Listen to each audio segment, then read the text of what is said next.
ke Tiongkok mendapat kekerasan dan ancaman selama berada di negara tersebut.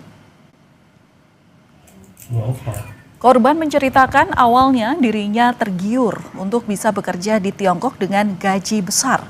Oleh pelaku, korban kemudian disekap dan diduga dinikahkan dengan seorang warga negara Tiongkok dan dikirim ke negara tersebut. Selama di Tiongkok, korban mendapat ancaman dan kekerasan seksual. Meski sudah berada di tempat aman, namun korban masih mendapat ancaman dari para pelaku TPPO. Masya Allah, membuat kondisi ibu Ti semakin terpuruk gitu. Terus ada yang belum diceritakan tapi diceritakan gitu. Kalau sekarang alhamdulillah baik karena udah ada penanganan ya gitu, tapi meskipun ada penanganan masih ada ancaman. Kuasa hukum korban menyebut selama berkomunikasi korban selalu meminta untuk dipulangkan ke Indonesia. Saat ini upaya hukum terus dilakukan untuk segera memulangkan korban. Selalu ya ke kita ya, tolong Pak, katanya tadi mau pulang. Di sini udah bukan menganggap kita lagi, udah tersiksa ya.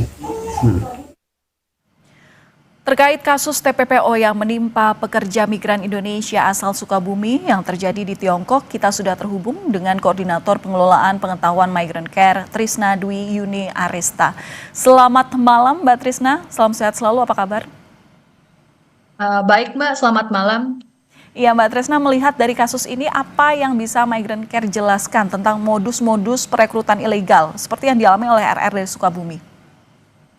Ya, sebenarnya dari modus-modus yang dialami oleh RR, wanita asal Sukabumi, perempuan asal Sukabumi ini adalah suatu tindak pidana perdagangan orang. Kami katakan di Migrant Care bahwa ini adalah jelas tindak pidana perdagangan orang karena telah memenuhi unsur dari proses eksploitasi maupun cara. Yang pertama, dia juga disekap tadi seperti yang dikatakan, lalu juga mengalami eksploitasi yakni pelacuran maupun kerja paksa ataupun kekerasan seksual dengan dalih dinikahkan dengan caranya yakni adalah ancaman kekerasan, tentu sampai RR tentunya mengalami ancaman psikis. Nah, kami di Migrant Care seringkali mendapati kasus serupa dengan tujuan negara yang sama yakni ke negara Tiongkok.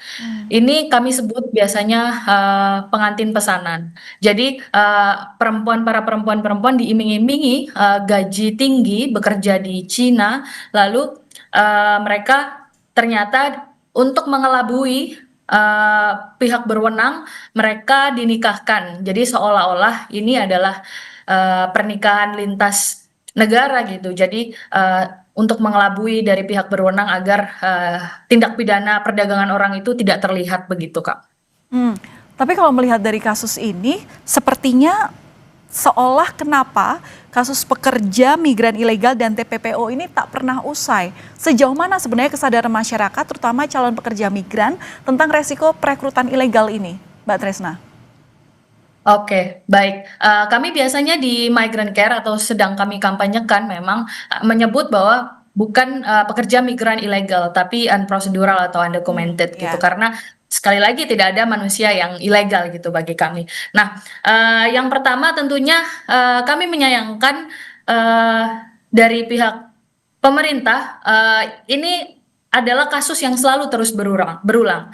Tapi otak dari pelaku tindak pidana tidak pernah ditangkap. Itu yang pertama. Nampaknya juga kasus-kasus tindak pidana perdagangan orang ini belum menjadi perhatian yang serius bagi pemerintah. Ini terbukti bahwa telah habis masanya Perpres, peraturan presiden mengenai gugus tugas TPPO, gugus tugas pencegahan dan penanganan TPPO, sehingga wajar bila seolah TPPO dibiarkan tumbuh subur di beberapa wilayah di Indonesia, karena nantinya gugus tugas seharusnya melalui gugus tugas nasional lintas kementerian dan lembaga kemudian diturunkan kepada gugus tugas di tiap daerah. Nah, itu nampaknya telah habis masa pada 2024 kemarin. Dan tentu kritikan kami selanjutnya adalah untuk memperbarui undang-undang TPPO sendiri karena memang itu sudah berumur 18 tahun. Jadi kami kembali lagi tekankan kepada pemerintah dan agar terus memperbarui dan terus melindungi warga negara gitu.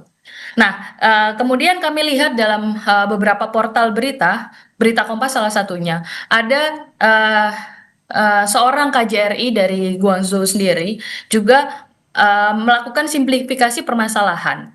Nah, ini juga dapat dilihat bahwa ternyata kasus TPPO belum menjadi perhatian karena hanya dianggap korban RR mengalami dinamika masalah rumah tangga, dipaksa berhubungan seksual, tidak mau gitu.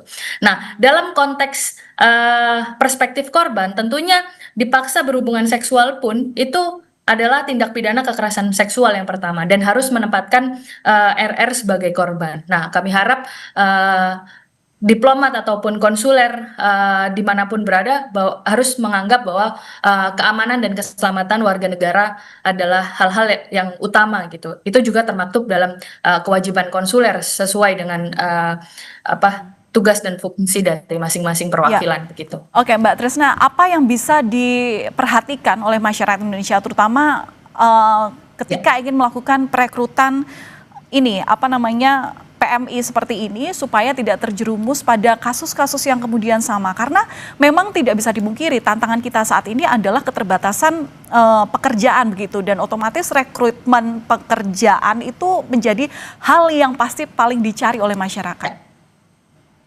Ya, kami melihat bahwa permasalahan TPPO merupakan permasalahan yang sangat struktural sekali. Karena mengapa? Karena ini berakar dari ketiadaan kerja layak yang ada di Indonesia. Lapangan pekerjaan tidak ada, skema kerja layak tidak ada, sehingga menyebabkan warga negara ataupun orang muda seperti saya, Gen Z, itu juga sulit untuk mendapatkan pekerjaan yang layak, sehingga tergiur pada tawaran-tawaran untuk bekerja ke luar negeri, bahkan melalui jalur-jalur yang kurang aman. Nah, itu yang kemudian perlu ditekankan kepada semua orang dan juga pemerintah bahwa migrasi aman merupakan pilihan, satu-satunya pilihan untuk bekerja di luar negeri bebas dari tindak pidana perdagangan orang. Begitu. Prosedur dengan migrasi aman ini yang memang harus diperhatikan oleh masyarakat, dan tentunya tadi seperti Anda sampaikan bahwa pengawasan terutama pemerintah daerah ini juga memang harus terlibat dalam monitoring perekrutan itu tadi. Terima kasih sudah memberikan insight di Kompas Malam, Mbak Tresna Dwi Yunia Arista selaku Koordinator Pengelolaan Pengetahuan Migrant Care. Selamat malam, salam sehat.